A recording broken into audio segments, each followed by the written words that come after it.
Mhm.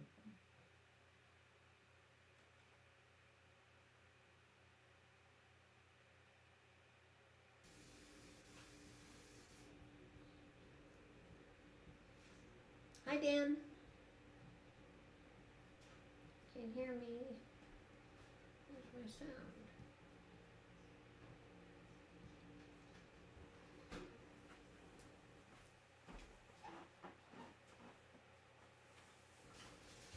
Hi, Fran. Hi, Fran. Hi, Dan. How are you doing? Can't hear you. You can't hear me? Uh-oh. Still can't hear me? Where's my audio?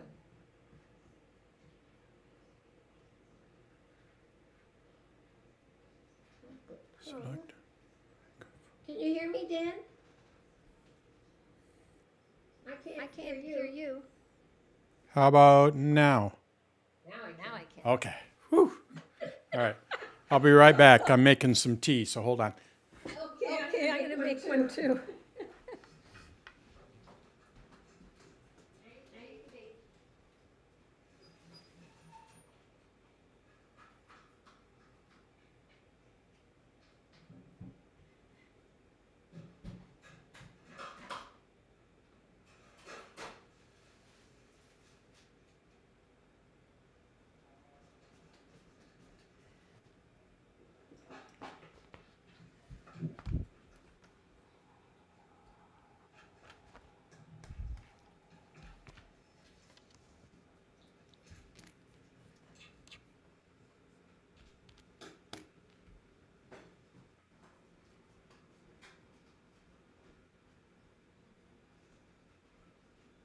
Oh yeah. I can see you.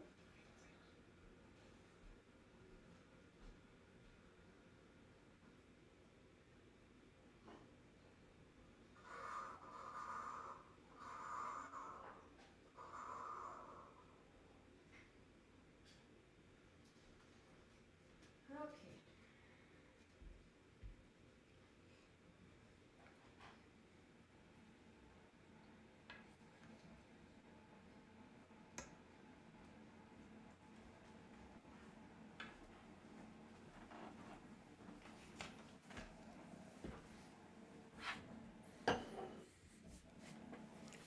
So did you get everything configured on your computer? I did. Thank you so much. You saved the day, I'm telling you. Oh, it was so stressful. But done, so that's all that matters. Perfect. And they Yeah. accepted your new what do you your new notations or whatever? It's a music notation software program called NoteFlight. Right. So it had I could make the changes and everything okay. But what the problem was, I couldn't export it anywhere, and there was a little like a cloud up on the toolbar that said export, and I had to export it first, which is what Ah. I had not done. So Mm-hmm. anyway, now I know for the next time. Right. How's your music coming along? Good. I'm still working a little bit extra at the school, but that's starting to Oh wind yeah. down. So yeah, it's good, and it's kind of fun.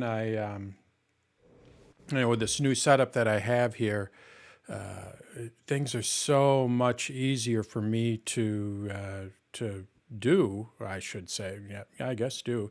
So I'm now getting back to. I used to years ago do like 2 tutorials a day, and I'm getting kind of back into that. So instead of just one a day, I'm hoping to have like 7 or 8 a week. So Wow. Wow. yeah, just everything that I've completely blown up how I did things compared to 6 months ago, and it's so much nicer and easier. Wow. Yeah. That's great. Wow. I wish you lived closer. I'd love to see your setup and everything. And yeah, man. There's not Oh, much to it. It's yeah, but well, I little really like that green screen. It looks awesome. The color yeah, is very, I don't know, very soothing and just pleasant looking. yeah. I think they call this one colorful shelf or Yeah, it looks something. nice. It's nice. A big old. Let's see, what do we got back here? We got the little totem dude there. Yeah, little rooster. it's I don't very know. Who knows? artsy, and I like that. Yeah, and I like plants, as you can see. So they're all Yep. in my studio. And I meant Mm-hmm. to tell you the other day, the screen, the what do you call it, screensaver on my computer. That is my studio. Oh, I was wondering. I kind of thought that. I did Yeah, kind of think that. Yeah. yeah. Mm-hmm. So Hi, very Paul. pleasant place to work, for sure. Yeah, what's neat with this software too is, and it's. I think I pay $300 a year for this software, but God, is it ever nice? Like the background, I blurred it out just a little bit to give it that little depth. This is how it would Yeah. be. That's how it would be normally, but I can, go all the way, which is more fake. You just Yes. kind of just a little bit, but to I like somebody that. somebody that doesn't know, it's like, oh, that's that. Well, that's why I said to you the first time I saw it. I said, "Oh, I like your room. I thought Yeah. you had painted your room, and you said it was a green screen." Let me move to a different. There's my Oh, I there's my see. office. Yeah. No, that's actually another background too. My office is a green screen. Yeah. There's That's there's nice. my office. Yeah. Now, what's the time? Oh, the time ticking down. Yeah, it's so as I play around with this software that I've switched to, what it allows me to do is put a little timer on there, and it'll help keep me on track. That's And good. anyone else, like we got to get started here and that kind of thing. So, Yeah, that's good. That's really good. and then live streaming on YouTube. So if anyone goes to my site, they won't be able to communicate like what we're doing, but they'll be Oh, able you to can't, watch and all that. because I did that once, but Oh yeah, you but did, didn't you? Yeah. yeah, yeah. Where's our friend the doctor from Naples? Has he stopped coming? I forget his name now. Oh yeah, Frank, I think, right? Was it Frank? Frank? No, Frank I'll was look another for him. doctor. I'm giving a class to Naples on Saturday on photo, so I'll have to look for him. Although they're going to have like 150 people there, so I don't know if I'll be able to. But Wow. yeah, What was his name? I think it was Frank. Because he would, I actually talked just a little bit with my whole cancer thing that I had. I have quite a Oh, few members that were doctors, so it was really oh, cool. I got a little, just a little input. Nothing, yeah, they yeah. just gave me their. Oh, that's nice. Yeah, he was nice. And here, who's here? Paul. Hi, Paul. You're muted. Unmute yourself. There's Frank. Yeah, but that's There not you who we were. go. Hi, Hello. Frank. Hello. Hello, everybody. Hi. Hi.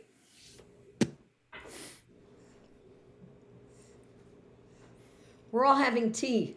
We're having tea. It's one of those things where I'm a coffee drinker, but Too. I gotta get away from coffee at 6 o'clock at night. So Me too. I'm the so same. I'm tea. doing the same thing. I've Yeah. been getting too many stomach aches at night. These coffees. Tea's But I've better. I've so I've never really realized. I mean, I'm old school tea drinker. I'm just used to the house blends or Yeah. gray Earl Grey or whatever. And Beth got a bunch of these different teas, and I tried a couple of them. Like, ooh, ugh. And now I'm just drinking. What is it? Tea company. It looks like something that I had when I was a kid. 40 years ago. Kind of bland. So now I'm starting to see. I'm starting to become a tea snob. I like Well, the it's 5 o'clock somewhere here in Texas, so it's almost time for wine or something Oh, like that. yep, yeah. That's So I have to give a class on well, Frank knows, on photos Yep. on Yep. Saturday, and it's not too early, but I want to be 100%, and it's tomorrow night, and I love going to concerts. And we have a little theater here. Used to be a movie theater, and they get like what do they call cover bands, kind of thing. And tomorrow night they are having a Pink Floyd cover band which I'm a huge fan of Pink Floyd, and they're playing the album Animals all the way through.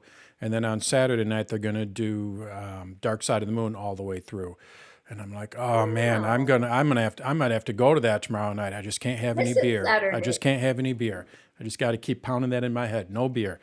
My wife won't go to concerts because she refuses to stand up like the rest of them. Oh, When she buys a seat, she wants a seat.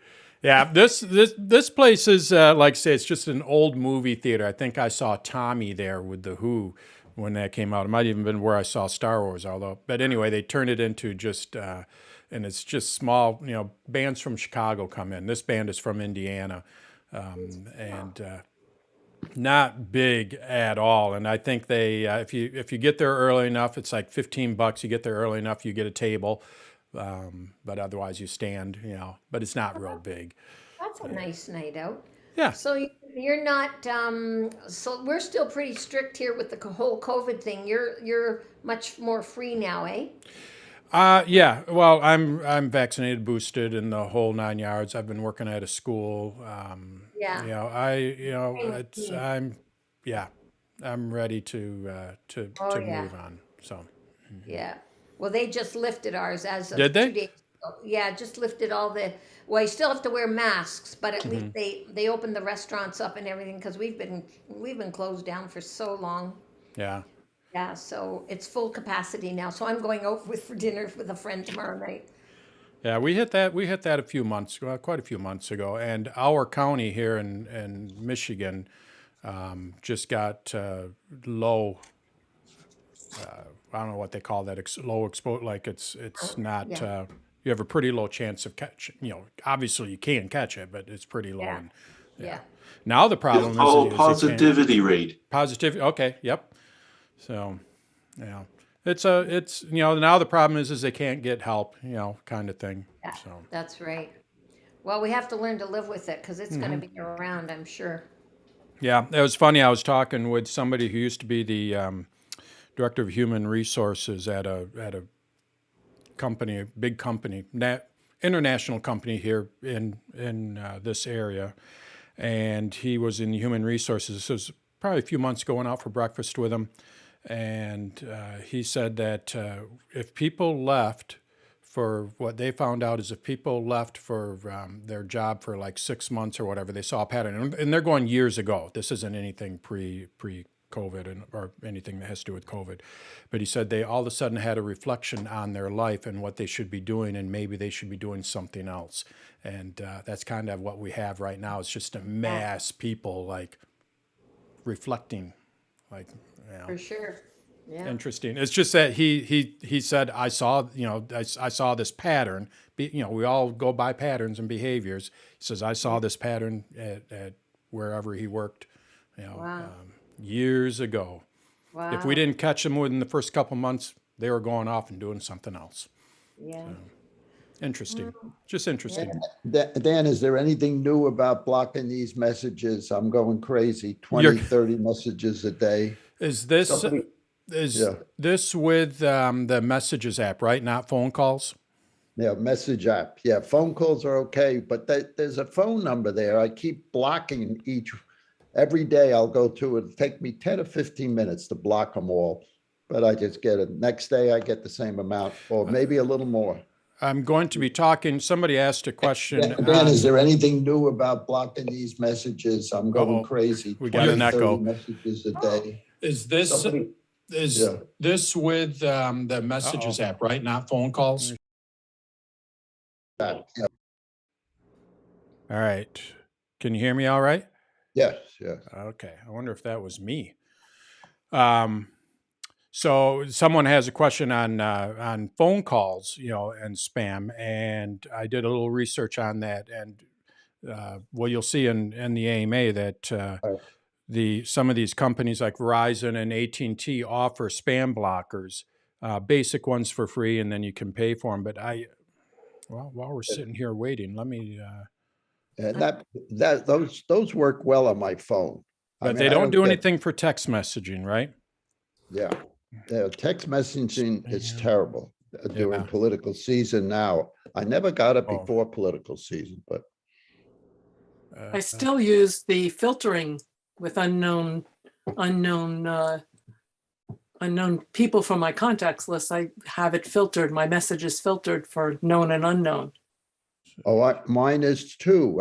I have, these are people who are not in my contacts coming through on messages. Right.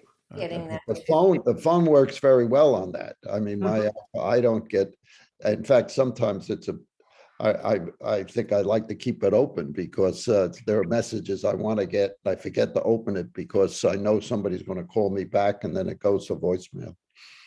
You can still right, block those messages with that phone number, but the thing is, they normally buy those fake phone numbers in blocks of probably 1,000, and they just change the last 4 digits and do it Yep. again. Yeah. Yeah, I'm Yeah. sure that's the problem. I mean, is anybody else getting this problem or is this I do Oh, it. no, I do. I have Big it all time. the time, yeah. Mhm. All the time. Yep. all the time? I mean, I'm talking like 25 to 30 a day. It's just takes me time to go through them and block them and get them off. I don't bother blocking them. I just delete them. Yeah, I used to do that. Now I say, well, maybe the blocking will help, but I block and then delete, but The Yeah, block, me I don't know if too. the blocking will necessarily help because as someone mentioned earlier, they just buy phone numbers and you're blocking that phone number, but that doesn't mean that I I had was just a, hoping it would work. yeah, I knew someone back in my magazine publishing days. We didn't do it, but I knew someone that he was in the real estate business and he bought software and yeah, basically they just roll through phone numbers, blocks, well, it used to be that you could tell it was someone because it was a really weird right, and area that's yep. code. Now you can't. Now you can, because they match your area code, so you pick it up thinking it's a doctor's office or something, and then they're trying to sell you everything. Well, and they steal the automatic number identification. And I got one the other day from a real person, but it wasn't really. I mean, they used their name Oh yeah. in the ID.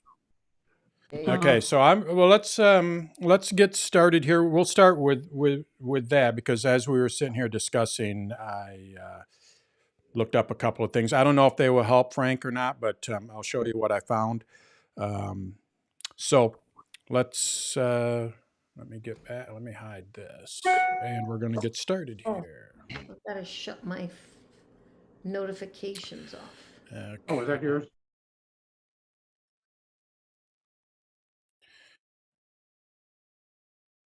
All right, let's go with.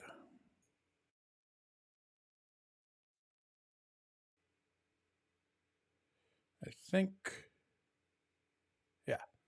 All right. You can see me all right, correct? Everything's all good and hear me all right? Okay. Welcome to my AMA for March 3, 2022. This year actually seems to be rolling by pretty quick. It's already March. So yeah, I hold these every couple of weeks, as most of you know. And basically what it is you can come and ask me questions. When you register for the site, I have 10 registrations per thing where you can write a question. So I'm going to be going through those.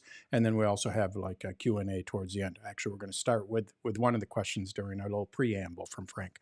So let's get started. And first thing is a little bit about me. I got to try to make this quicker because most of you people know me. So you're hearing the same old. So this is just for new people.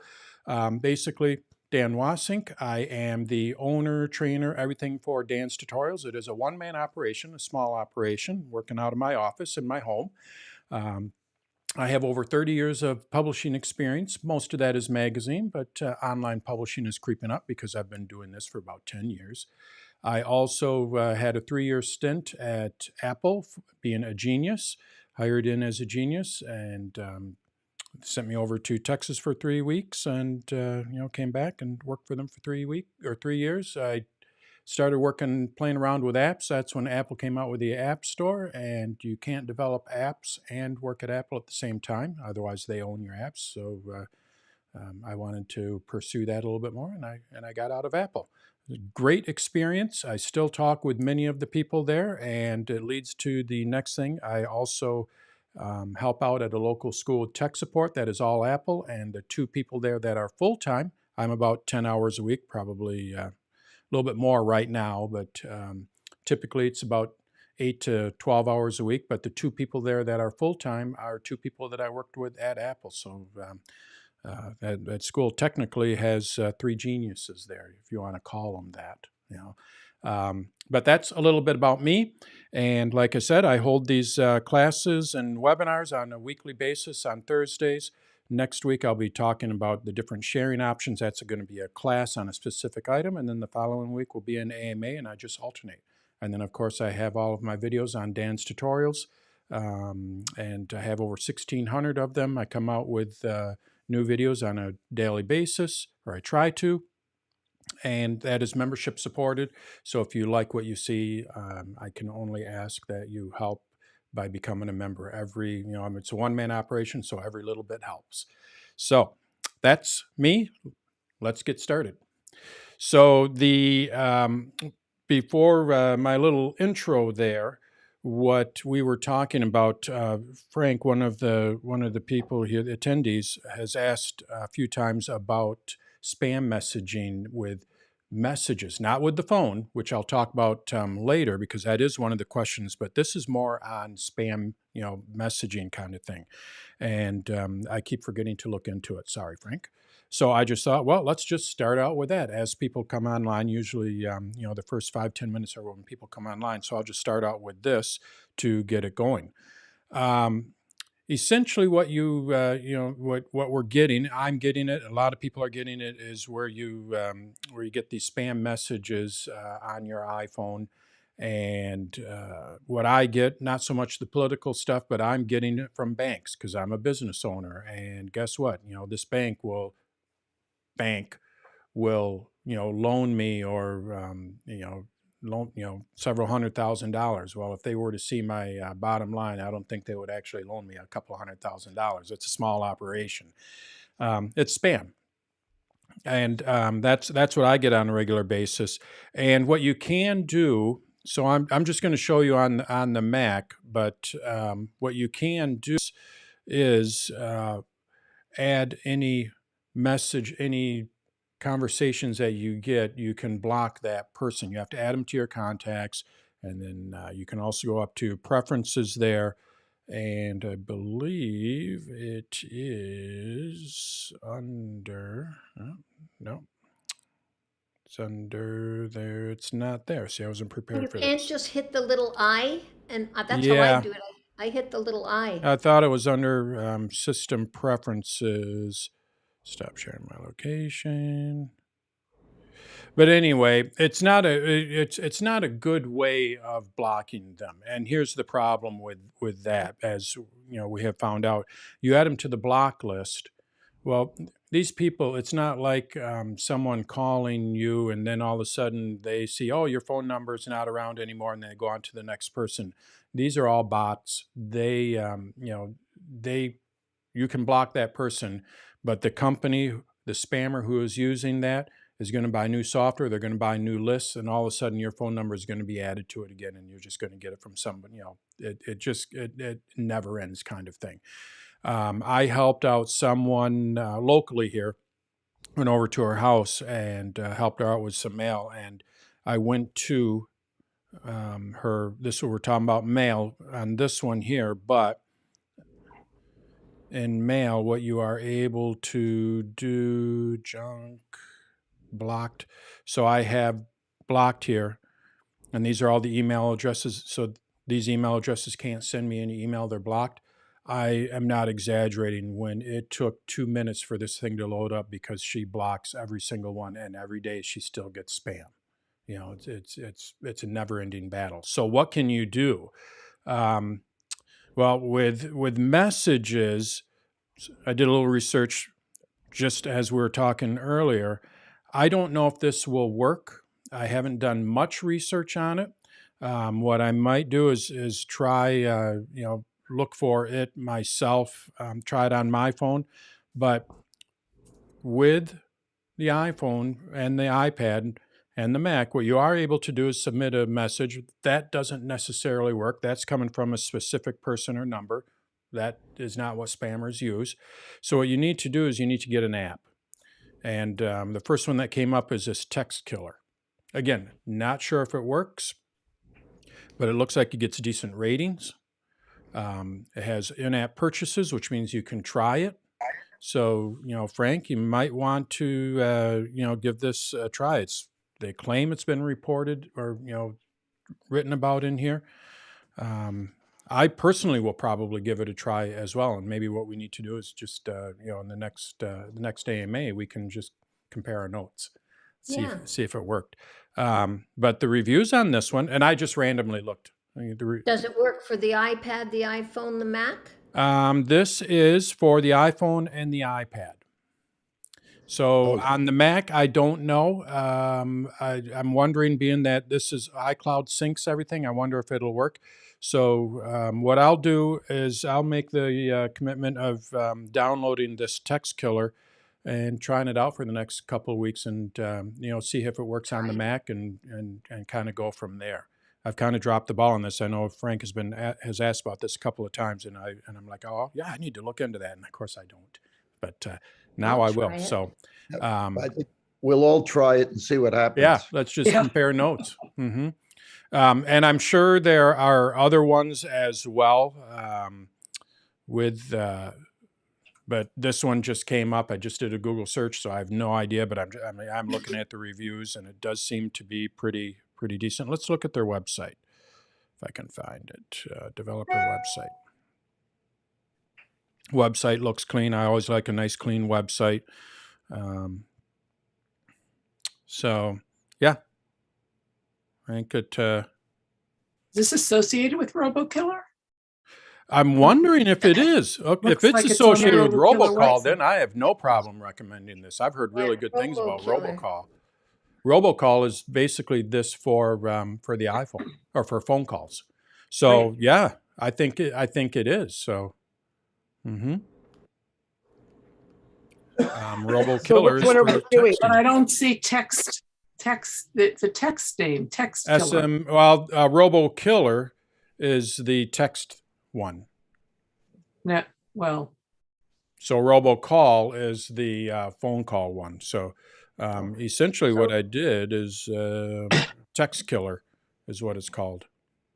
So we have robokiller, which is for the phones, and then we have text killer, I guess, for the text messages. But I'll give it a shot. I have no problem trying it. So All right. yeah, see how that works. It'd be good if it does. All right. I So get the ones that say type yes, Oh yeah. Yeah. And I'm always leery of saying yes and no on that, because as soon as you tell them, that means that they are, Yep. Your they know that voice. it's a live phone number, Yep. And I did look on the government website, or just it came up in my searches for the robocalls, and like they recommend don't answer anything, and because as soon as you answer it, they know that it's a live person there, and then they're going to flag that as we got an active one. It's kind of like phishing. We got one here, So, yeah. All right. So we'll start out with we started out with that. Let's go on to our next question here. So Betty asked about Printopia, and what is she knows what it is. I had to look up what it is, and do we need it anymore? So what I did is I had to do a little research on it, and it seems like a neat little program. And ironically, the program.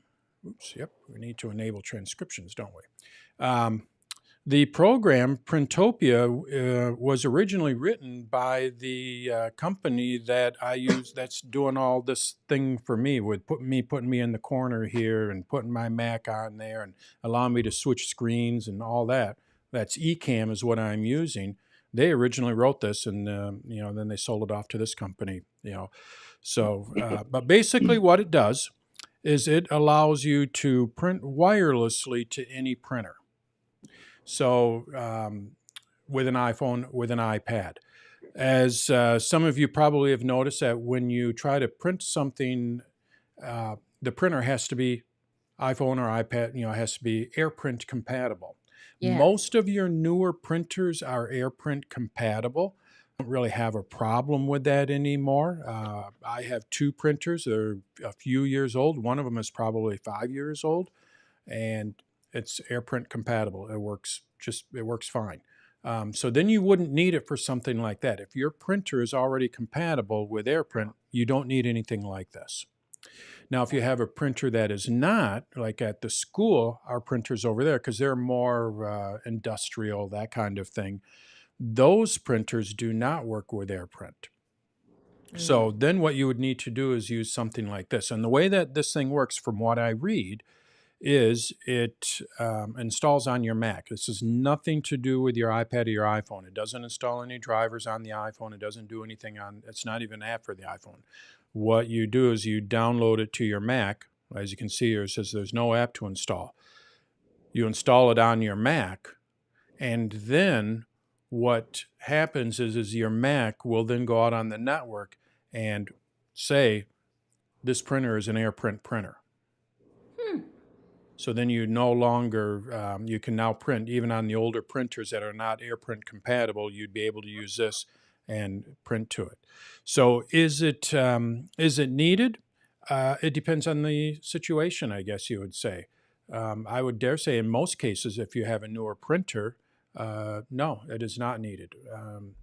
And what I would do before you try something like this, what you can do is go into your Mac. If I had a printer plugged into my Mac here, what I'd be able to do is go to sharing here, and I can share that printer. So you might want to check that. So if I turn that on, any printer that is connected to this computer, I don't have any printers connected to this computer, but any printer that would be connected to this, it would share it. Now, I don't know if AirPrint shares it.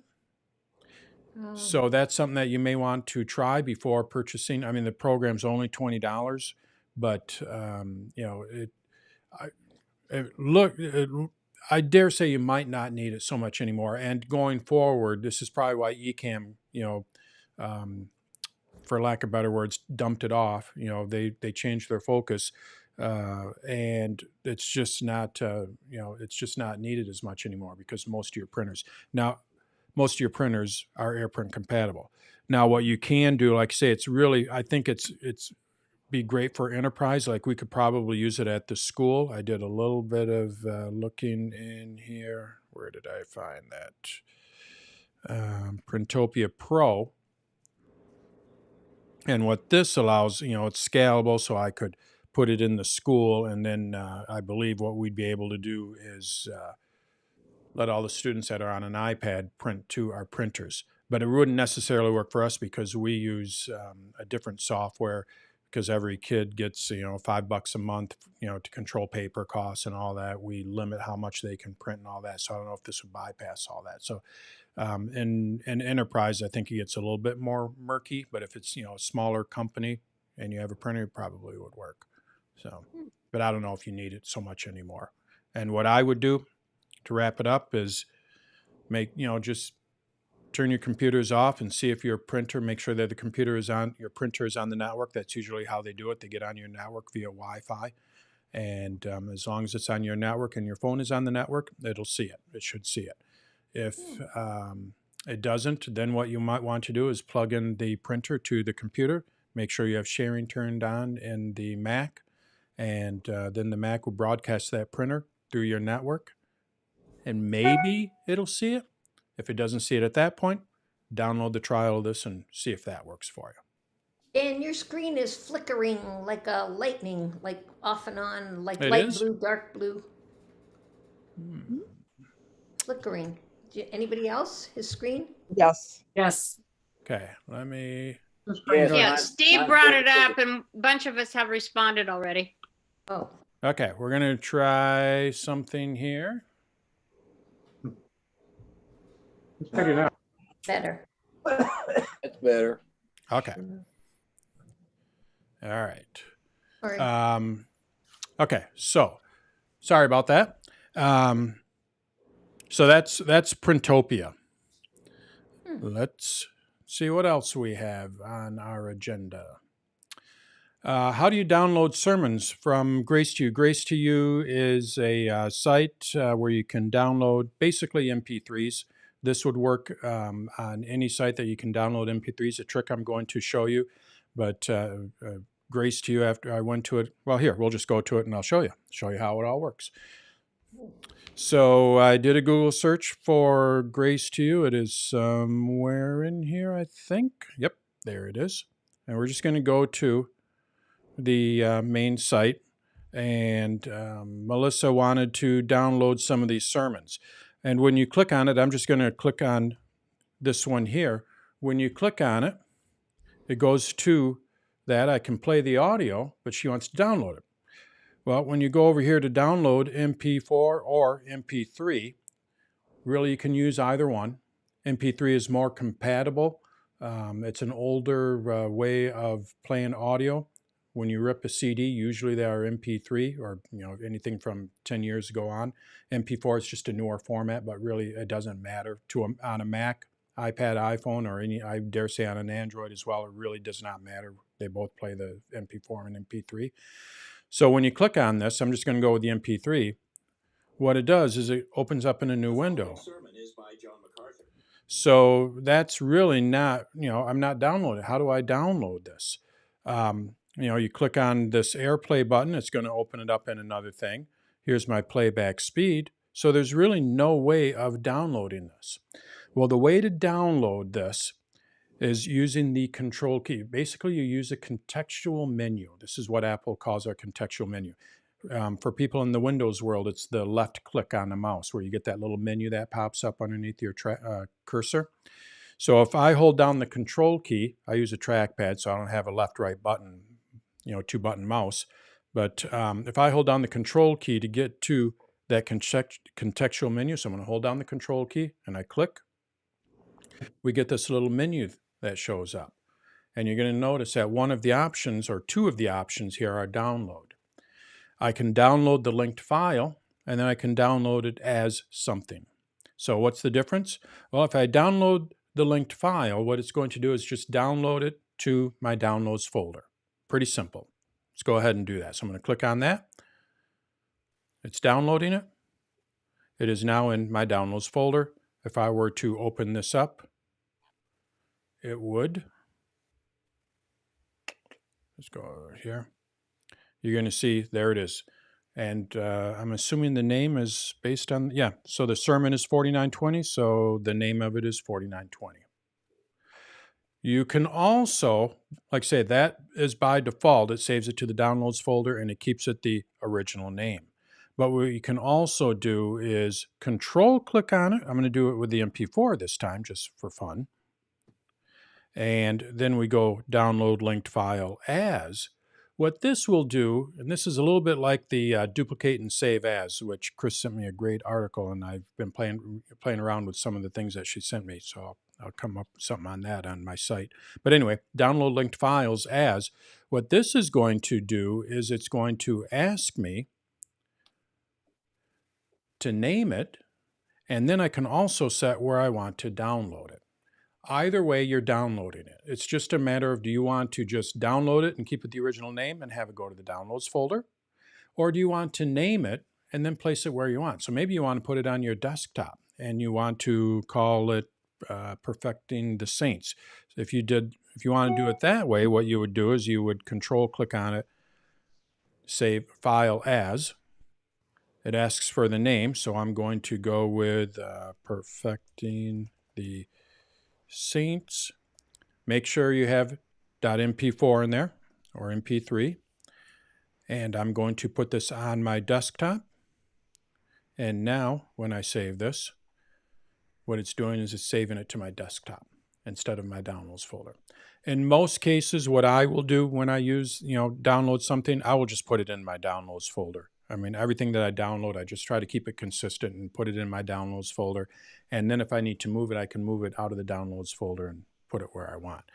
But that's basically all you have to do. When you run into that, this works on movies, audio files, anything like that. You just click on it and control click. Whoops, I hit my wrong key. Control click on it, download the linked file, and we can see it is coming down there. And that's it. And then you can play it from there. And while it's downloading, you see up at the top in your near the address bar, couldn't you have just clicked on that arrow, the download arrow? No, all that download arrow does is just kind of indicate that you are downloading something. It just tells you what has been downloaded. It doesn't download anything. Ah, okay. No, you have to physically click on the file to download it. And once I do that, what it will do is it will show up in this list here, and I can go and find it by going to that list. Got it. Dan, Yeah? I'm actually, it says Grace for me, but that's my middle name. Oh, And I don't know okay. if I accidentally put that in there. So I'm Melissa. Oh, okay. Hi. Okay. So thank you so much. That's me. I'm on a mission to download all of these and then organize them into a filing. So Mhm. Genesis, Exodus is what they're offering. Anyway, what I Now you want to organize them, right? that's confusing, but can I Hold tell on. you what I did? I just bought a MacBook Air. First, I bought the MacBook Pro that cost $2,500. And I said, this is a beast. It's Mhm. way more than I need. Right. I'm going to return it and get $1,500 back. Yep. So I have the Air now. Great computer. Anyway, my point is that I met a guy there who's a Mac expert, like you. So I asked him specifically if he could help me with this. Can I tell you maybe a quicker way that Yeah. he showed me? Yeah, absolutely. So, I mean, it's pretty much the same, but he went in there, pushed the verse, okay? And then it came to the bigger letters, right? Right? So he went like here and clicked on it. He went to the page before this. Oh, okay. You know what I mean? With the smaller wording, the true measure of an authentic church. You know, he picked that and then it came to this page, is what I'm Okay. saying. Okay. So then he just showed me to copy and paste it. And then he went over to, let's just say MP3. If I had a choice between the two, I'd pick 4. Let's say I picked 3 because the majority of the time. He said, double click on that. No, you got to double click exactly the same click at the same time. You know what I mean? Yeah, I'm going to Your try it here. black So I'm just going to double go click. real quick. 1, 2. Yep, double click. Nope. Didn't work. Try to get your 1, 2. fingers even. I mean, maybe, no. Just get your fingers even. I'm telling you, I had the same problem at Well, first. here's my little, and there's all kinds of little tricks. Okay, just So- so you know, the same menu came up when you Okay. did the control click. If you do the double click simultaneous, and it's a lighter with this MacBook Air, it's a lighter touch than what I'm used to. So once I figured out that lighter touch, it's much easier to do that double click thing. Okay, what it might be, I'm You don't gonna have it try set up? something here. Might be, no, not that. Oh, so there are 20 million ways to do this. I Okay, have so been that's all he using. showed me. He Yep, showed me no, that's fine. That's great. copy and paste, double click, and then I had it set up as Genesis. I did the as option, file as. But okay, now this is my problem. So when I'm in the folder structure, and trust me, I've been watching your videos on the Mac tutorial, trying to, I don't know which videos to watch that's going to teach me the best about how to do a stinking folder structure. I'm so frustrated because, like, you have your first, when it's in column view, you have your first entry, right? Okay, let's just say it's Genesis. That's going to be, or first one was John MacArthur, the sermons. The second one was Genesis. The third column was, all of the books that he preached on. Okay. So in the middle, in the beginning, I accidentally did John MacArthur sermons. Next column, John MacArthur. Next column, John MacArthur. I kept on making more extras. Okay. So when I went to delete one of those extras, it deleted everything after it.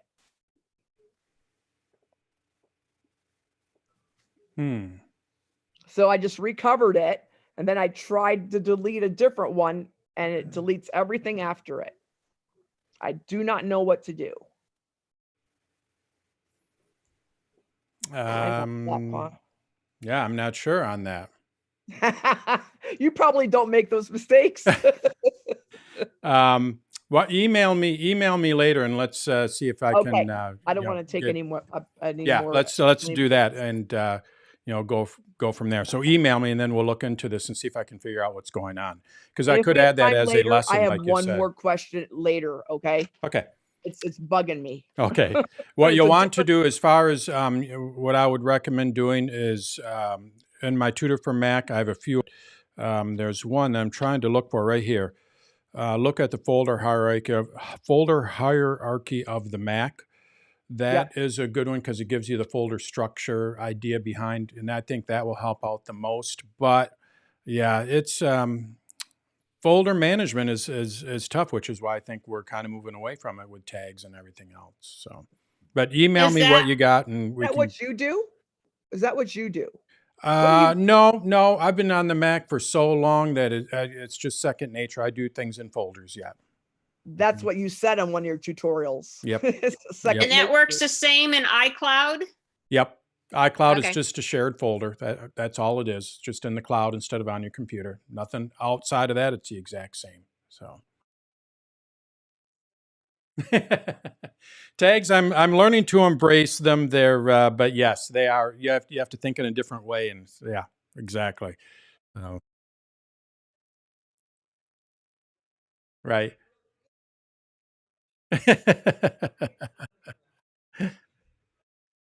All right. So the next question we have: spam and telemarketing calls. How can you? Whoops, went back. We'll go back.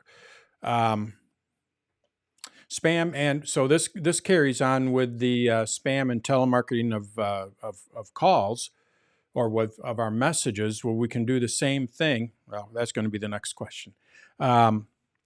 With spam on the phone, a couple things you can do. So I'm going to go to my phone here.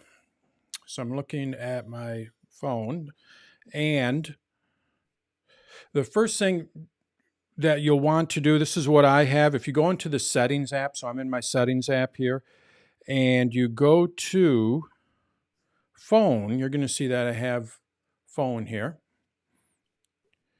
There's going to be an option. This is what I do, is silence unknown callers. Now, this is my demo phone. It doesn't actually have a phone number on it. That's why it is off. You're going to see it says off. But when you tap on this, what you can do is silence unknown callers. So now with this on your phone, the only way that phone is going to actually ring is if that person is in your contacts. So if you set this up right, if you turn this on, make sure that you have everyone that you want to be able to contact you. Make sure you add them into your contacts. That's all you have to do. And then they'll be able to get through this. If they're not in your contacts, what this will do is this will send them immediately over to your voicemail. And then if it's a real person, they can call back. And then you can look at the voicemail, and you can call them back, things like that. So outside of that, that will, I think, help out quite a bit. Yeah. But what you can also do is, I'm going to go to my Mac here because I'm just going to look at a website. I have Verizon, and I believe, depending on which carrier you have, I know the big ones have it, AT&T, Verizon. I'm assuming T-Mobile. I'm not sure. I'm sure who's ever in Canada. Who's in Canada? Roger, I Rogers. use Rogers. I'm They in Canada probably with Rogers. they probably have an app that can help block robocalls. Oh. So with Verizon, I'm going to download this along with that Text Killer app. I'm just going to use the Verizon one and try it. This one is, you're going to see somewhere in here. There's a feature list. Sorry if I'm getting people dizzy here. Somewhere in here, it gives a comparison of the free versus the paid. Maybe it's in here. Robocall. What does it do? I don't know where it is. There was a chart that said, what's the difference between the paid version? The paid version is think $3 a month. And basically what you can do with the paid version is you can add phone numbers to the list. So I'm not going to do that. I'm going to just see how this works, and that's what I would recommend. Try to keep it on the cheap. I'm Dutch. I'm cheap. And see if this works. They keep what Verizon, what these apps do is they are in constant contact with. There's a clearinghouse. There's a organization out there that keeps track of all these organizations that robocall you, and they will constantly add it to a database. And then these apps here will pull that from that database. And if it comes from that phone call comes from a database where it's a known spammer, it won't even get through. So Oh. just look, go to your carrier's website and see if they have, or just search for spam, Rogers or spam AT&T. I just search for spam Verizon iPhone, and they steer me to And this page, and you can download. Comcast does that also. Comcast, yeah, Xfinity. there's all, and you can even go as far as that. Like I say, I'm going to try that Text Killer, and the company also makes RoboKiller, which has been around for a long time, and I've read very positive things about RoboKiller, which basically does the same thing. What you may want to check is if you can get it for free from your carrier, depending on your plan. As an example, with that's basically what I'm going to check with. I do use AT&T Verizon Unlimited. So what they are giving me is I get Disney Plus through them. I get the Discovery Channel through them for free. I get basic Hulu through them for free because I'm on their unlimited plan. So I'm going to see if maybe I can get this for free as well. And it's all done through their website. But I guess maybe I should wrap it up with there's apps that will help you out with that. RoboKiller is a good one that is not affiliated with any carrier. It'll work with anything. And then also, depending on your plan, you might be able to get it for free, depending on how much you pay for your cell plan or how many phones you have on your cell plan. If you have a lot of phones on there, they give a lot of that stuff away for free. So, Hey, Dan, just two quick comments from Bob here. Yeah. On the demo, you just blocking unknown calls that aren't in your contacts on your phone. I can attest to that because I do sign up for a lot of product demos and things like that. Right. Of course, once they get to, then they start calling and say, "Oh, can we give you more information? And Right. what else can we do?" And I keep getting them, and they keep going to my voicemail. As soon as I hear, like, "Okay, I was at that demo 2 days ago," and Yep. that's why they're in my voicemail box. Well, So you are that does glutton for work. punishment there. And the other comment is, it always intrigues me how, I guess it's an entrepreneurial thing where as many pain points as you can find with spam or viruses, there's go. Oh, absolutely. Absolutely. Yep. Mm-hmm. All right. So our next question, can you explain Apple IDs? Is it an iCloud account? Is it a .me account? Can you create more than one? Things like this. So basically what an iCloud account is, let's see here. Nope, I don't have it pulled up. Basically what an iCloud account is it gives you access to Apple's services. So think of it like a Google account, not an email address. That's one of the services that they give you, but you don't have to use that service. What you are doing with an Apple ID is you're creating an account, and then when you sign in with your different devices to that account, Apple can keep track of those. Like it can keep track of where those devices are if they have a GPS chip, as an example. It can also sync your calendars, across all your devices. These are the different services that it has. Pardon? Yeah. Yeah. Okay. Okay.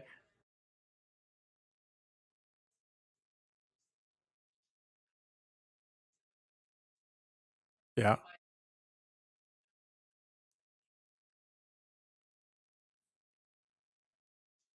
Mm-hmm. Mm-hmm. Yeah. Yeah.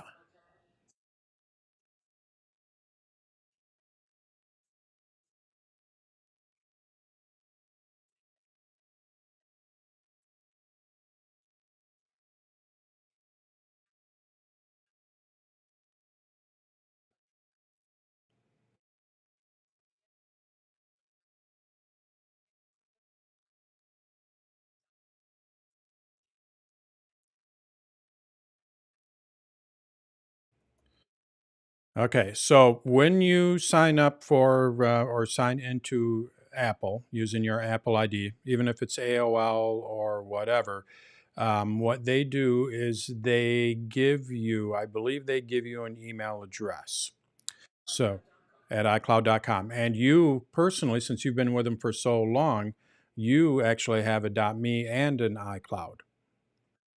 I have a .mac because I've been with them since they had the .mac. They're all interchangeable. You could send me Dan Wasink at Mac, Dan Wasink at me, and Dan Wasink at iCloud.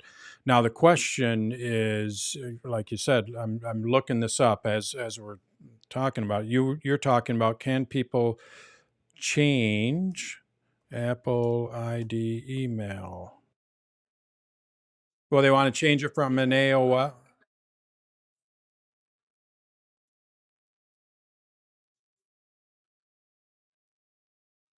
Whatever, and they want to be able to use their email for, I know, I've read that, Okay. but an Apple ID, an Apple address, as opposed to any of the other ones. Okay, so so if they sign in, let's just say I had Dan Wasink, I created an Apple ID with Dan Wasink at yahoo.com as an Right. example. Would I be able to get Dan Wasink at mac.com based off of that? Is that Well, the Mac.com is your old one, so now right? they're I doing shouldn't have used that iCloud.com. one. Maybe I'll use my first name, Troy Wasink. So Sure. let's just say I have an email address, and what I would want to do. I just did that and it's very confusing. I was 2 days with Apple support doing just that very thing. Interesting, Fran. Yeah. And it caused all kinds of problems because I was using my old Mac with my old Apple ID was an old email address that I never use and I can't get any emails from. And when I got my new Mac and tried to change that, oh my goodness, it caused so many problems. But I was 2 days on Apple support. They did finally help me do it, but I sure wouldn't recommend it. Oh, yeah. Well, It caused a lot of problems. the iCloud suffix is automatically added to every Apple ID. Okay. Yes. So I have an account. My developer account is under a different one. It's actually under a Gmail account. So what you're saying, Steve, is that I should be able to You use get it's one Beth for Note it's iCloud. bethnoteboom at gmail.com. So technically, if someone were to send me, I'm going to try it I'm on my other computer. You can't see it, so I'm just going to send an email to Beth Note. Nope, that doesn't work because she has that already. I don't know. I'm going to look into that. Now I understand what your question is a little bit more. So Yeah, it's kind of what Fran is alluding to yeah. as being a real problem, because a lot of people are trying to get out of using. Mm-hmm.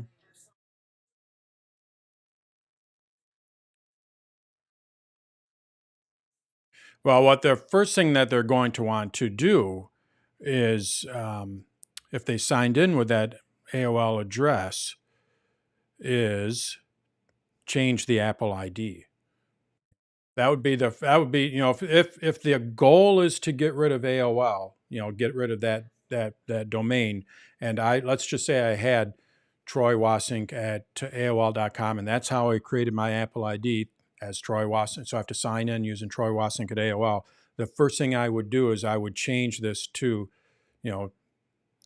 Troy Wasink at iCloud.com, and hopefully it'd be available. It might not be available, but but basically you want to change your Apple ID to a different email address. Mm-hmm.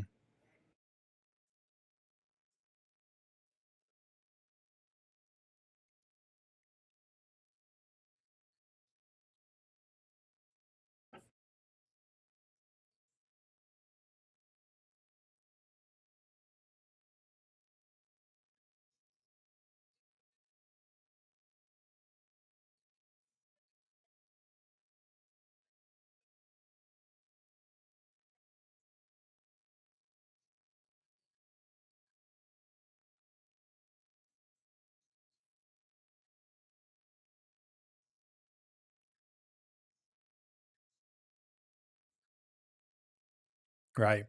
Probably with something like that, it might be easiest to go into an Apple store. I believe they're opening them all up now. They're actually going to start training. Yeah. So, because I'm always one, you can over a phone, it's pretty good, but Apple, and I know how it works with Apple or with any company. I shouldn't. It's not Apple, is they go to the lowest common denominator. Like, I mean, I think I know what I'm doing with these things, and if I have a hard drive failure, I'll like, and they will be sit there. Okay, go or Comcast, go and unplug the router and wait, count to. It's like I've done that. So they, but if you go in somewhere, if you can take the problem with you, like what this, you can with this, that's what I would call taking the problem with you, take it with you to them. And then you're sitting there with a person, they'll be able to like, nope, done that already. You're not sitting there on the phone. Hmm. Yeah. Yeah.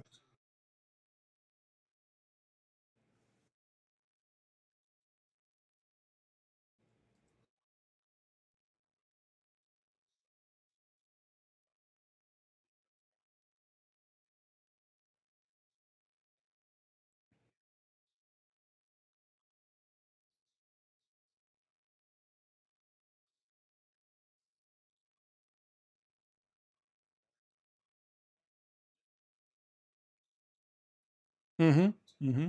I use my .Mac exclusively. Hmm.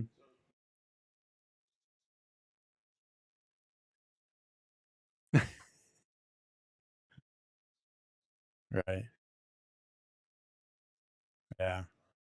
Yeah, I can see that. So, but I'm going to hang on to that .Mac as long as I can.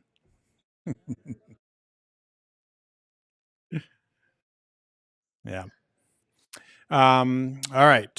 So the next one. So, Deborah, if I'm gonna look into this. I'm gonna play around because I do have another account with Apple ID that is not in that is a Gmail account. So I'm gonna look into this a little bit more. So, yep. All right. So our next question: can I transfer my music from an old iPhone now that AT&T has turned off? So for those of you who don't know, what AT&T recently did, I think they did in the last week or two, is they turned off all 3G. And so if you have an older phone that was 3G, like well, was the original 3G? But anyway, they turned off that network.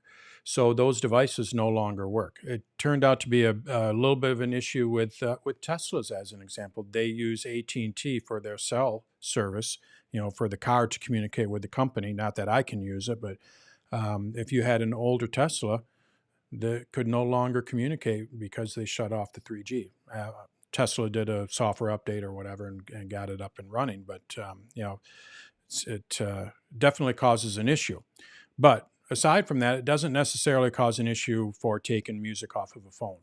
The service has nothing to do with taking music off of a phone. What you'll want to do, yep, photos, all that. So I'm going to show you, a little. These apps have been around for a while. I got to switch gears here on my phone. Okay.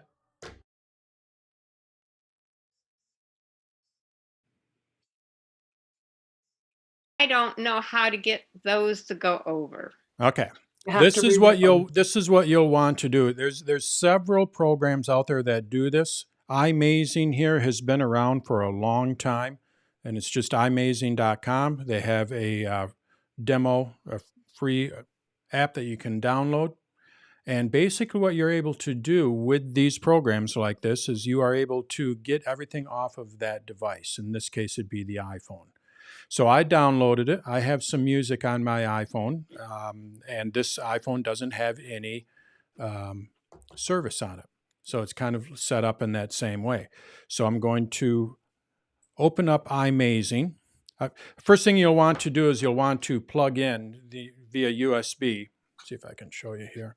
Via USB, you want to plug in the phone to your computer. So this is plugged into the computer, just like you're charging it or whatever. Yeah, I had done that. Okay. And you went and did, with iMazing, something like that? No, I Oh, just okay. tried to Okay. All right. I download. got you. I mean, I got but you. I didn't know what I was doing. Yeah. So I started down that road. You're going to see that my phone is connected here to my computer. If this was an older Mac OS, I would do this through iTunes. On Big Sur Yeah. and above, you do it through, might even be earlier than that, but you do it through the Finder. But basically, I go to my iPhone here, and if I go to music, I can see all the music, but you're going to notice I can't, get it out of there. And if I click on sync, it's going to remove them all. That's not what I want. I want to save them. I don't want them to be deleted. So this doesn't necessarily work the way that you want it to. So what you have to do is you have to go through a third-party app. iMazing is a good one. And essentially, this is iMazing here. You're going to see I have my iPhone here. I click on it, and this is all the data that is on the phone. So when I go to music here, it's loading up that music, and there it all is. So this is wow. all my music that is on the phone. Now, if I want to download any of these, what I can do is export them to a folder, or I can just drag them. I can, let's just go with this one here. I just drag it to my desktop. I can do this 49 times because it is a demo. So if you have a lot of music, you'll probably have to pay for it, but it gets the job done. So I'm just going to go continue, and you can see there it is. Wow. And it's still on the phone, but I now have a copy of it on my computer. You go to photos. I don't know if I have, oh, yeah, I do have photos. So I can take this, drag it, 50 photos left. Looks like it's stored in iCloud. Okay, so sure. There it is. And there, get out of there. There we go. And there's that photo. So you can get anything that you want off of that device. You can do vice versa too. You can put anything on that device as well. Just drag them on there. So, if you have books on there, you can get those. Messages. I think that's been brought up before. What you're able to do is download all your messages. As I was walking down the corridor in the chow hall, I came need to face to face with All you, right, and then hold I on here walked a right second. past you, and on the floor was a folded up $10 bill. All right. Everyone's muted. So if you have a question, you'll have to unmute yourself. But as you can see, what it's going to do then is going to allow me to get all of my messages as well. So it's just called iMazing. You download it, boot it up, plug your phone in, and you're going to be able to browse the phone like it's just another hard drive or whatever, and you'll be able to get everything off of it. So that's what I would recommend, Chris, is something like that.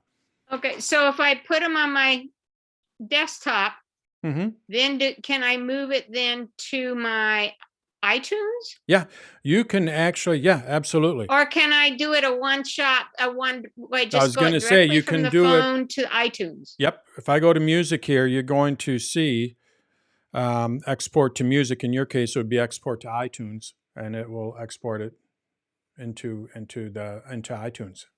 Mm-hmm. Okay. Mhm. Then one other question, is there anything else that iPhone 3GS can be used for other than a brick? I mean, can I give it to a 10-year-old grandchild to use it for something? Right.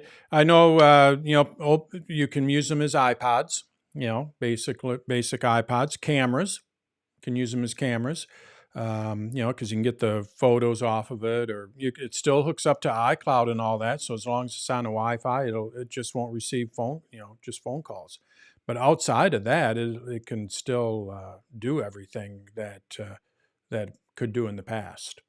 And there's, third-party software that, let's see here, what is it? Cam.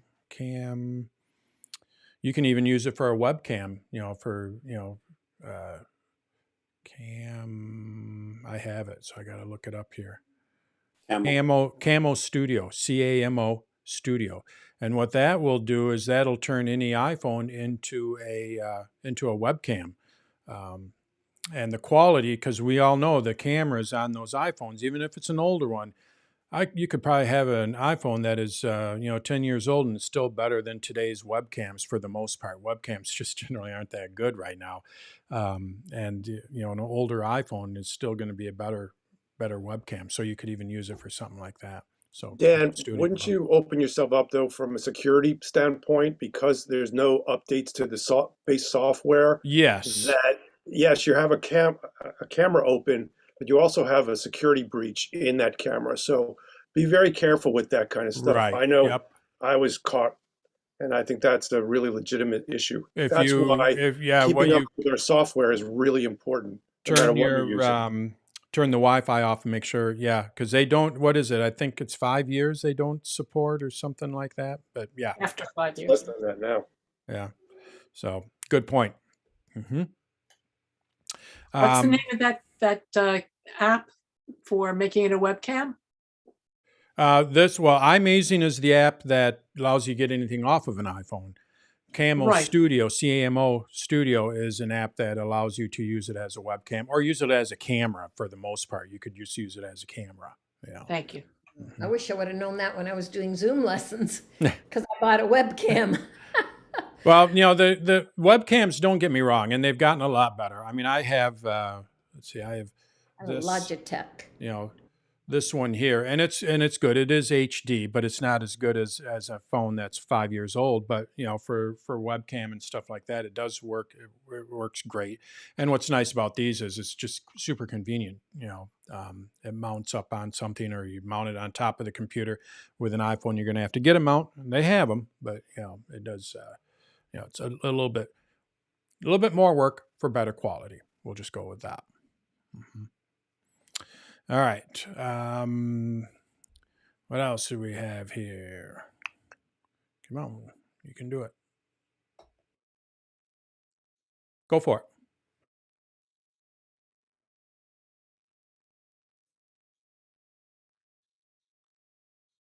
it. Hmm.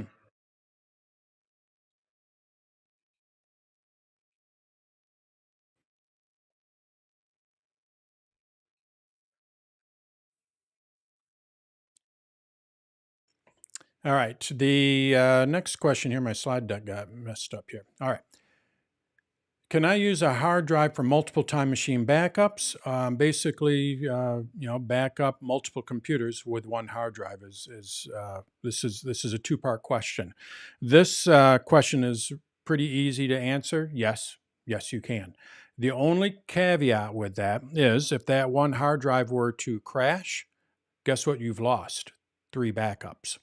And obviously, you can't plug them into the computers all at the same time. So I'm making an assumption that you plug it in, and then it goes on to the backs it up, and then you unplug it and plug it into another computer, backs it up. So absolutely, you can use the same hard drive.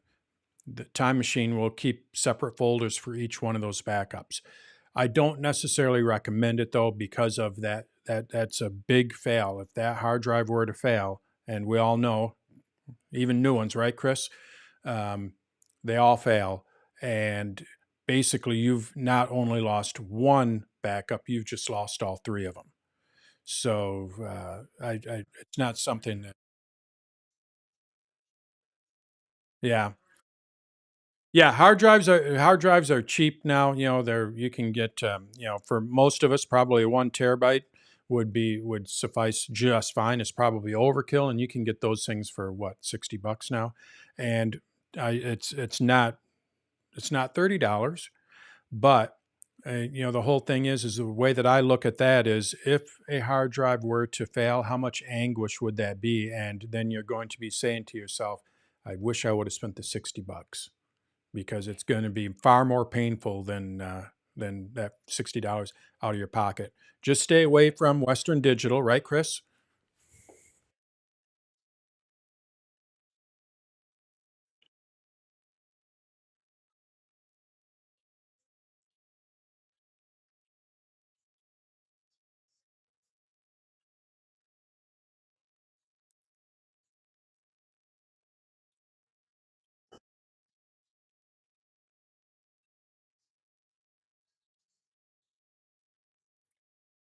HPFS, yeah.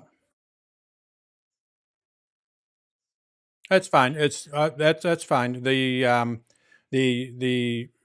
didn't even know this was happening, but 3 years ago, the iPhone was using HFS Plus, I believe, because it has a drive in it as well. It's a flash drive.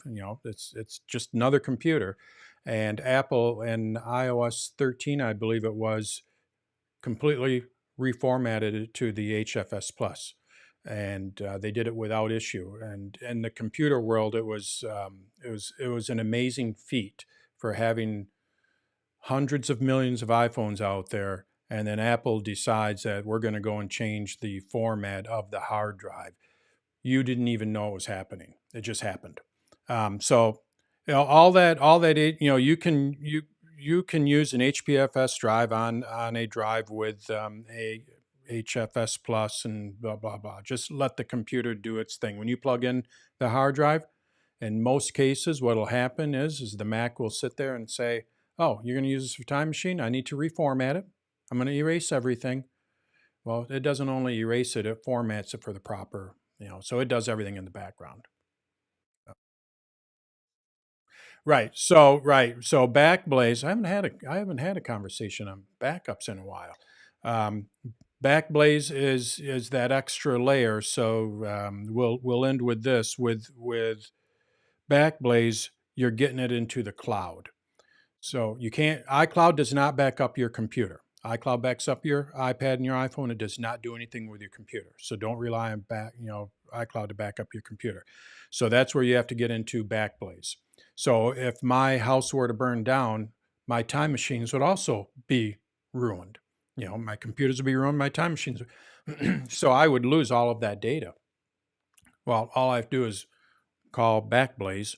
They send me a new hard drive because it's just backing up on a regular basis. Same thing with Fran because she's using Backblaze. I think it's $6 a month. Okay.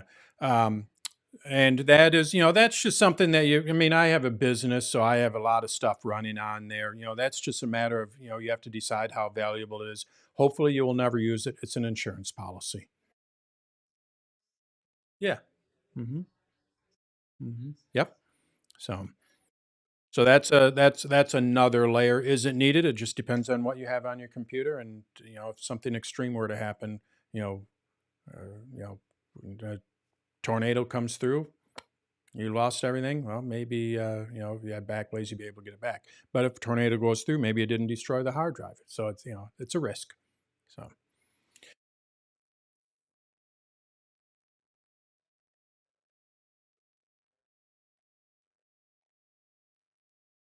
Mm-hmm. Yep. Yep. Because all that stuff, mail is for the most part. Mail is stored in a folder. It's called your library folder. So when I go here, this is getting a little geeky. Apple even hides it from you. You're going to see I'm holding down the Option key to get to it. Otherwise, you can't see that. This is where all of the preferences and everything is stored. Stuff you do not need to get into, but I'm just kind of showing you. So don't follow what I'm doing. But you're going to see I do have here mail, and there's all my mail data. Of course, I can't read any of this, but there's all my folders, all that kind of stuff. So yes, but it's also stored on the server. And I was going to show you, when I go to About This Mac and I need to manage my storage, you're going to see one of the options that they have here. When I go to Mail, what I can do, I'm already doing it apparently. What it will do is it will store attachments in the cloud and not on your computer to free up space. So it's in the short answer, yes, but in the longer answer, maybe. So it's all on the server. That's all that really matters. All right. So our next, Dan, I've got an administrative question, and I got to go, so I'll just ask it real quick here. Yeah. So have you ever thought any more about having iPad only or any iPad only webinars dedicated for just iPads? Yeah, I have. I mean, I started to I think I had one on photos for the iPad. So yeah. Well, no, that was sort of a class. That was actual Yeah. class. I mean, like, we can just ask questions. Oh, like the this. webinars? I don't know. I haven't really given that much. I'm still trying to figure all that out. How often I can do this and that, this and the other. So it's okay. still And there. then also, do you have one-on-ones? I have been slowly getting into it for emergency situations. Okay. I had someone email me, and it's still sitting in just last week, and they want me to do one, let's keep in touch with that. The iPad is the tricky part.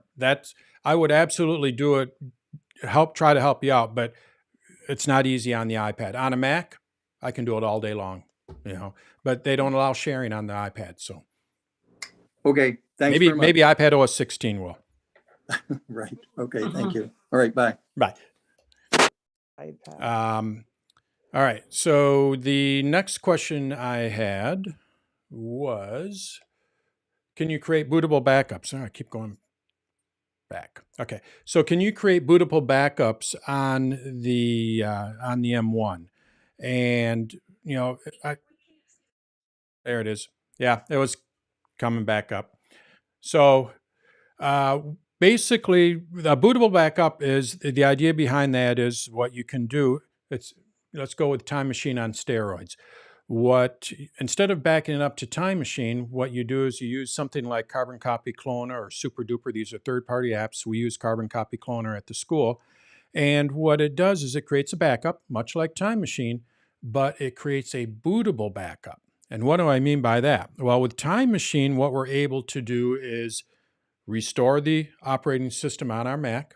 That takes like 2 hours, and then we say we have a Time Machine backup, and then it restores it, and you're looking at another hour, maybe 2 hours. So you're looking at 3 to 4 hours probably to restore something. If you can't boot up off of that external hard drive. Well, with a bootable hard drive, let's just say my hard drive were to crash on my computer. What I'd be able to do is plug in that hard drive, and I could boot up off of that external drive. And I'm working on my computer because it's a backup, and I'm booting up off of it. So I have immediate access to all of my files and all that, just like it was. So it's a great resource, and it's basically how we did a lot of stuff even at the school. Well, Apple is getting away from that, and they are pushing hard to no longer allow that. And we are looking for ways of getting around that at the school, and we're still actively doing that. Kevin calls it his little factory. He has about 10 different drives that we're trying to make bootable drives, bootable M1 backups and all that on the computers, because when it'd be nice. I'll just go, it would be nice.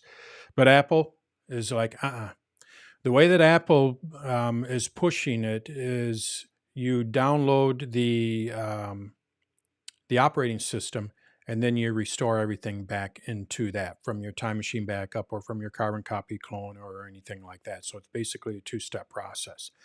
And two things that they've done to facilitate this. I'm going to open up my disk utility, and you're going to see one of the things that they've done. So disk utility allows me to look at my hard drive. And we all think of our hard drive as having a single hard drive. And if we look here, you're going to see I have a single hard drive. Well, this hard drive is actually split into two. Apple started this a couple years ago. Macintosh HD and data. That is, in all essence, that is two different drives in this computer. Think of, you have an album, it's two different songs on there. It's one album, but they're two completely different songs. They are separated from each other. You can, it is completely separate. The Macintosh HD is the operating system. I can't get into that. It makes it more secure. This is where Apple is going. They have locked it down. It is more secure. You can't go into that operating system and install stuff, things like that. All the data is where all your data is. That's on a second partition, a second drive, for lack of better terms. So they are already splitting it up, and that just makes it more difficult for Carbon Copy Cloner and all them to create bootable backups. On top of that, I don't know if you how much you're familiar with. I'm going to open up, or we're going to look at the information for this file here, and we have sharings and permissions. So every file has permissions on it. Who can open it? Who can't? You know, if you put it to everyone, like right here, everyone can read it, but only I can read and write to it. So I can make changes to it, my account, when I say I. So if I were to move this to a different account on a different, on this computer, they wouldn't be able to do anything with it. This is the problem with shared folders between accounts. So, not to get into that, but what Apple did is they added another layer of this. It used to be just you had your standard user. When I go to my system preferences and I create a new user in here, if I go and click on the plus, I can create them as standard or administrator. Those are the two that we always knew about. It's a Unix thing. Well, Apple added a third one that we can't see, and it's called owner. So now there's an owner to the computer as well. So all of this, and it's all for privacy protection. I mean, there's good reasons why they're doing it, but it's adding layers and layers of complexity, and on top of that, it makes it more difficult for Carbon Copy Cloner and SuperDuper and programs like that to create bootable backups. Basically, Apple is saying no. So, short answer, as of now, no, you can't. Apple could change their mind because they are getting a lot of feedback on it. But as of right now, as far as we can tell, it is not possible to create a bootable backup. When I say we, I'm talking about us at the school because we're trying. So. Okay. Oh, yeah.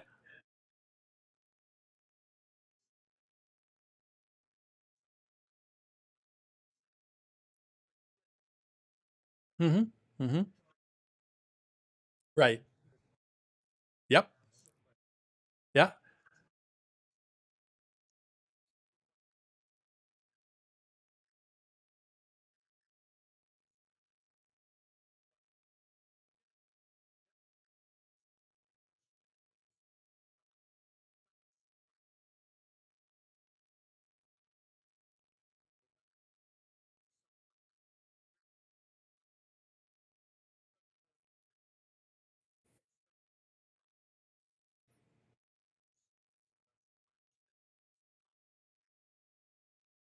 We haven't had that. We use just standard USB-C drives. They're not Thunderbolt 3 drives because yeah,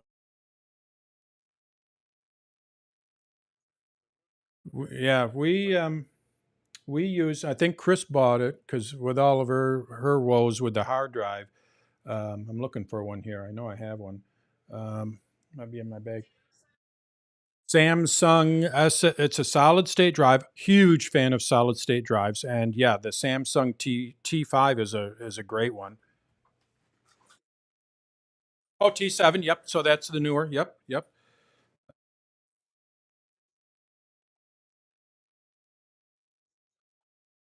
Not a bootable backup.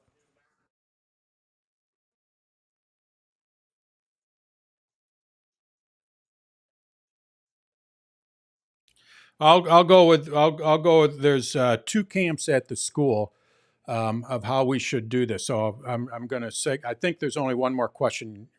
Let me get to the next question, and then I'll explain a little bit more about what we're doing at the school, which might help out. So because it's interesting, we have two camps. I'm on one camp.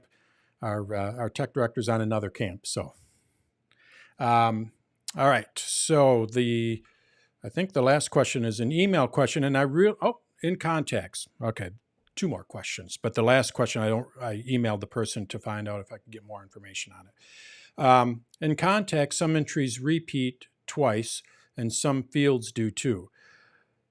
The thing that I would check in with this is, well, here let's go to my Mac, and if we go to my accounts. Internet accounts. What we can do is have multiple accounts. You're going to see I have multiple accounts here.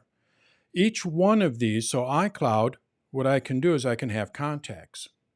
And I don't know if this is where this is going, but what we need to do is figure out where those duplicates are coming from. So this is why I'm going through the long way here. If I go to Dan's, now this is inactive, I don't have it turned on, but if I were to turn it on, I can have contacts in there. And Yahoo, it's inactive, but if I were to turn it on, look what I can have, contacts. Same thing with calendars. So essentially, if I turn all this on and I have Beth in my Yahoo contacts, Beth in my Dance Tutorials contacts, and Beth in my iCloud contacts, guess what I'm going to see? 3 different versions of that contact. So what you need to do is figure out where those duplicates are coming from. So what I'm going to do, let's turn, let's see if I need to, hopefully I won't need a password. I'm going to turn on this one. Will I need a password? Yep. Okay. So I can't turn it on. And in the Contacts app, over on the far left, you're going to see your different accounts. I don't have it turned on, so you're not going to see the different accounts. But basically what you're going to be able to do, so you're going to see all contacts here, but then you can see all of your Yahoo contacts, all of your Dance Tutorials contacts, all of your Gmail contacts, all of whatever accounts you have linked up. So when you're looking at all contacts, that's where you're going to see duplicates. So what you want to do is just click on one of those accounts and see if you have duplicates in that account. That's the first thing that I would look for. Let's see if we can see where those duplicates are coming from. Is it because they're in multiple accounts?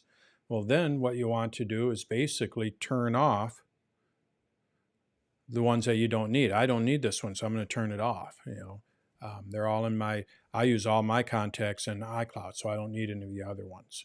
You may have to move them, things like that, but that would be the first thing.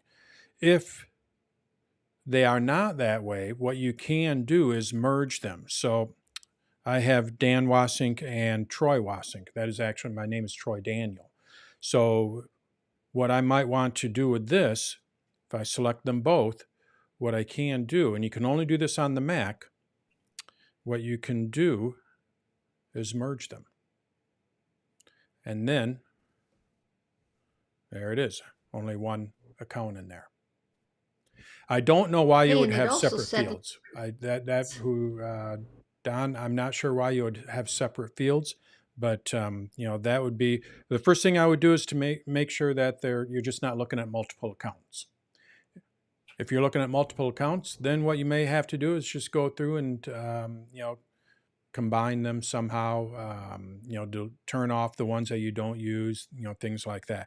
If it is all one account and you're seeing duplicates, probably in syncing used to happen more in the past than it does now.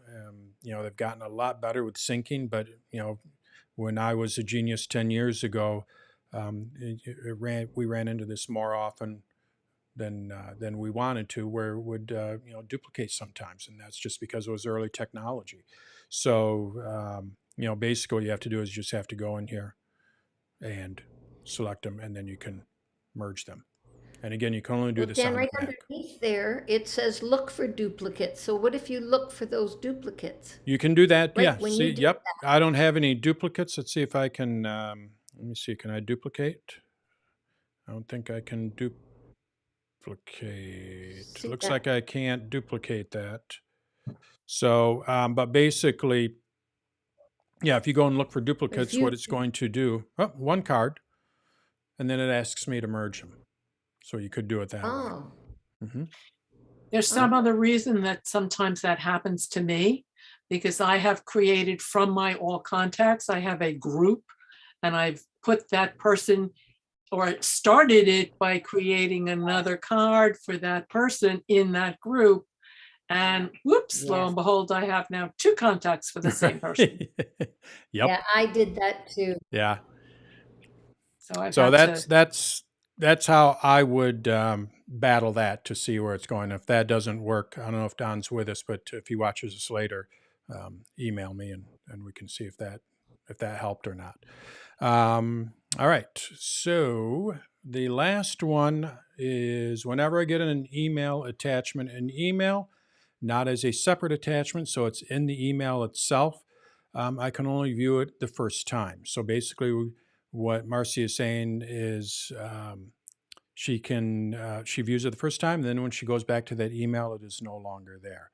So Marcia, you said that she's not able to make it today, but she said she was going to watch this. I also emailed, so look in your email because I'm asking for a little more detail on that. But the first thing I would do with this, trying to figure out why this is going on, is see if you, let's just say it's iCloud, and when you go into the Mail app here, it's doing that little thing where you can only view it the one time. What I would do is I would go to iCloud.com and see if it is there. If the images are in iCloud.com, or if they're on your iPhone, or if they're on your iPad, if you have any of those devices, then we know that it's something with your mail. If it is not on any of those devices, then we know it's something with your mail account. So we have to separate, is it the app itself, or is it an account? And also, does it happen on multiple accounts? Does it happen, do you have a Gmail account? Do you have an iCloud account? Does it happen on all of them? Or is it only happening on one of them? Those are the questions I asked you in your email. So check that out and get back to me, and then we'll see if we can figure that out. But I don't have a clear answer because that we need to go into this a little bit further. So on that's what I have for the questions. Now back to our little thing. We're going to go back to the M1s and all that because I think it's hopefully people are interested in this because it's something that we're battling at the school. Not battling. Two different ways of thinking. So what we do every summer is we get a batch of new computers and we image those. And the way that we used to do that is we would take a computer and then we would image it. Let me get rid of that 200. There we go. What we would do is we would image we'd set up a computer like a master computer and get that on a bootable image. And then what we're able to do is restore that onto all of the other devices, one at a time. And when we do that way, it's a lot quicker. So we would get 20 drives. We have 20 of these SSD little T5 drives, and we'd plug them in, and then we'd restore them one at a time. But it doesn't take that long. We have 300 computers that we get new every year, so we'd have to do that 300 times. But you just kind of go through it, set them all up. They got a nice little auditorium where I can get it all done. That's pretty much what I was brought in to do, to help them figure that out, because the old way of doing it, you used to be able to do it all through the network, and you could just send a command out and it would just all go and do, it'd erase it and all that. Apple got rid of that. Then we got into the bootable, but back 4 years ago, Apple was getting away from, that's when they started this trend, no more booting. And as of this year with the M1s, we can't figure out a way to do it. So that's the old way of doing it. And that's one camp. That's one way of where people are trying to figure out how to do it. What I think is, I'm more of the optimistic going forward, embrace changes because change happens. You have to embrace it. Can't stop it. So what Apple wants us to do is use profiles, and basically we get a new Mac. We send a bunch of profiles down there we use Mosel, but there's Jamf, there's basically it's an MDM. And then those profiles will go and say, oh, you need this app, this is how the dock is going to be configured, this is how this is going to be configured, this is what the desktop picture is. Basically, we have so much control over the computers through this website that we use. So I can just go there and say, do this. And I want it on all the student computers, or I want this app on all these computers for this class. I need to have this app on all these computers for this class. Oh, this particular student is in advanced math. We need to add that app to them, to that person, or to a couple of them. So we can, and the idea with that is I can sit there behind the desk and do that all, and then it just pushes it out, and it's done. All done through profiles. That's the new way of doing it. That's what Apple wants. You no longer need to image them. You no longer need to, do anything like that. But it's a big shift in how things are done. And I think that's why a lot of people are still kind of grasping on to that old way of doing things, because it just worked. And it did. It worked great. But Apple doesn't want you to do that anymore. So you just got to figure out a new way of doing it. So that's my little story there. We have two camps. And I'm trying actually to convince Charlie of it. We're getting it because we don't have a choice, really, what Right. it comes down to. So Dan, this is where I learned it too, is that we used to image all the workshop Macs. Oh, yeah. So I started So doing you it know because yeah. I only had one Mac at home and I wanted to be able to keep working, and I didn't want to kind of rely on bringing a laptop home to kind of keep working. But so if I were to try to do that now, though, I would need to sign up with one of these website services to do these profiles, wouldn't I? Yeah. Yep. Hmm. And Apple had just bought a couple of them. They are doing it for small business. So, if you have it's in beta right now. It's really, I can't log. I'd love to show you, but I can't, kind of thing. Yeah. It's really, it's really cool. And, I am as some of you know, I'm a recent convert to the iPad. I use my iPad more and more and more. But part of that reasoning is, holy cow, can I make those things dance through those profiles? It's incredible what I can make those things do. And I can see why Apple's fighting hard on all this control, And it's a fair point as a strategy to kind of move on to the future, because, it just hit me now with iPads. I've never even thought about doing a backup of an iPad. I just use it. Right. And so it's kind of, as you say, it's kind of locked down so that, I've got two iPads. One of them's like 6 years old.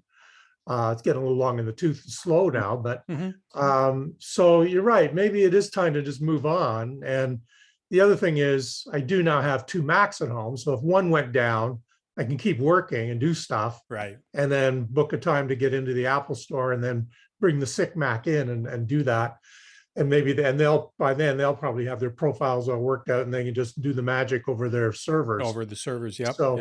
So maybe it's just time to let go of that old, feeling of I could boot up if I needed to. Yeah, I think especially with the M1s, it is. I mean, I just Another thing though is you explained it. You put it in common layman's terms, Dan. So when somebody hears something how it's explained, you're trying to read all the gobbledygook. What is this thing trying to say, or how does this work? Whereas when somebody like you explains it to us, it's like, oh, okay, now I understand what the process is. It took me a long time to figure that out. It's like I say, I'm and we can get into the chit chat now here. But I'm the optimist. I love change. And, Apple, that's what I do love about Apple is when I worked at the store, I'm not exaggerating. They would try a program out and, some people would be like, give it a little bit of time. But if it wasn't working out within 3 to 6 months, they can it and try something else. And then they stick with the ones that work. You have to be flexible over there. And sometimes I didn't agree with some of their things that they were doing, but I loved the idea that and same thing with the school here. And even with me with, these iPads and this Mac, I now with this new system, it used to be 6 months ago, I had to do 50% of my work on my Mac. It was not possible on the iPad. And by me shifting the way that I do things, it's not that the iPad picked up more things that it could do. It's what I did. I shifted around and tried different things. I can probably do 90% of my stuff on the iPad now. It just, it's just a matter of shifting gears up here and be like, well, I really want to use the iPad for that, or whatever, could be anything. And you just kind of like, I'm going to go and figure it out. Yeah. But I have a knack for that too. So as Fran says, it's helpful to understand the why behind things, not just how you can do things, but the why. And then you start to say, well, why do I need to keep doing it that way? Right. Or maybe there is a better way. So, and sometimes people might want to go research. There's a great story about Steve Jobs changing his mind that even cost the company lots of money. When they first started the stores, they all thought he was insane. And he recruited a guy from Target that was an expert in setting up stores. And they started to develop this whole beta store. And the guy woke up one night and he went, "This is all wrong. This is not the Apple way. We're setting it up like a traditional store." Right. And so he told Steve on the way to the beta store, they were about to launch the next week. And he explained, "We've done it all wrong." And Jobs was furious and didn't talk until they got to the beta store. And they walked in, and then Jobs obviously just changed on a dime in his mind. He said, "Okay, well, our buddy here just tells me, and I've just realized it is right. This is not the Apple way to do a store. So everything we've done for the last 6 months, it's toast. We're starting all over again. He's going to tell you what to do." And then he walked out. Yeah. Yeah, that was Wow. Ron. Great John- story. Ron Johnson. Yeah, yeah. Good. Yeah, from He Target. was Yeah. great at Wow. Apple. Yeah. Mhm. Mhm. Dan, you do make things understandable in layman's enough term so that all that gobbledygook is really Yeah. makes sense to Amen. us. Thank you. Okay. Well, thank you. That's for sure. I say it this Yay. way, Dan talks human. Yeah. My whole Um, family knows well, him as Dan the man. let's now I'm getting embarrassed, and so we'll end on that. Next week, I'm going to be doing a class on sharing. So how we can share calendars, how we can share, photos, and it's all done through iCloud. I'll preface it with that. Share folders if you want to share a folder with someone else, and how, so basically I'm just going to talk about the different ways that we can share our different items and all that all through iCloud. So that's going to be next week.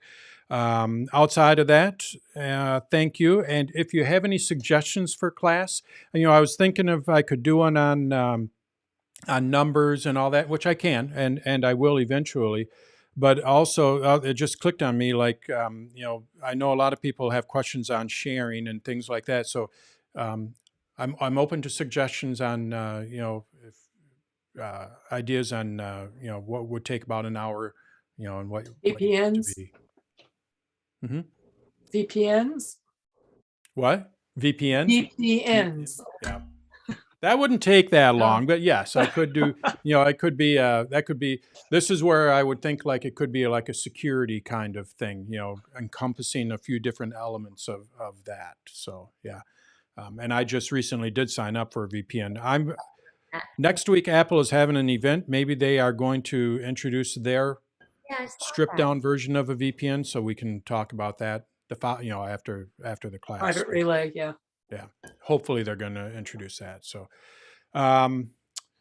outside of that, Steve is saying we need to listen to Paul Simon's Numbers.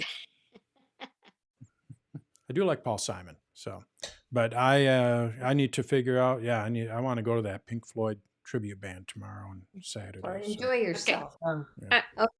Well, I A can't. I possible like, class as to- everyone knows, I like my beer, and I got to be 110% for Naples. I mean, I want to show them. Show them the Pink love. Floyd's got a not Pink Floyd. Jethro Tull's got a new album out. Oh, does he really? Yes, Mm. it's amazing. For those of you that don't know who he is, he's an incredible flute player, Right. from the Rock. 70s, Yeah. and he's British, so it's kind of a Renaissance rock. Pretty creative stuff. Cool. All right, everyone. Thanks. Have Okay, a I good got weekend. a suggestion for a class about how to get around in iCloud. Just in I just started No. doing more with that, and Well, what I actually have written down file management, which actually I think someone Yeah, talked about that that. would be great. okay. So maybe I'll jot down some notes on that, and that would actually be a good one. Just generally, file management, kind of thing. And I Yes. could, do 45 minutes on the Mac and 15 minutes on the iPad, because the iPad's just much more controlled environment. So, but Okay. yeah, It's simple, Chris. You just use Wings. Steve, I gotta hand it to you. You always come up with some good ones. No, Steve's good. I wish we could see what Steve really looks like. I've seen him. Oh, I've seen him in the wild. I do look a lot like my Memoji. Okay, are you a bicyclist? Oh, I must definitely. I That's figured that by your helmet, because I'm also, yeah. Good job. Good job. It's a requirement if you live in Oregon. Right, right. you Now, have- I used to bike to work, and I worked at a law office.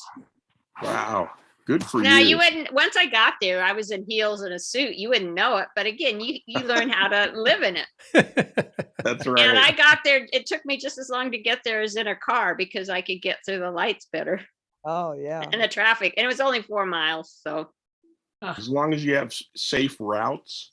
I mean, that's one of the things that I love about our state is that, especially in Corvallis, it's a college town. I would say Corvallis probably has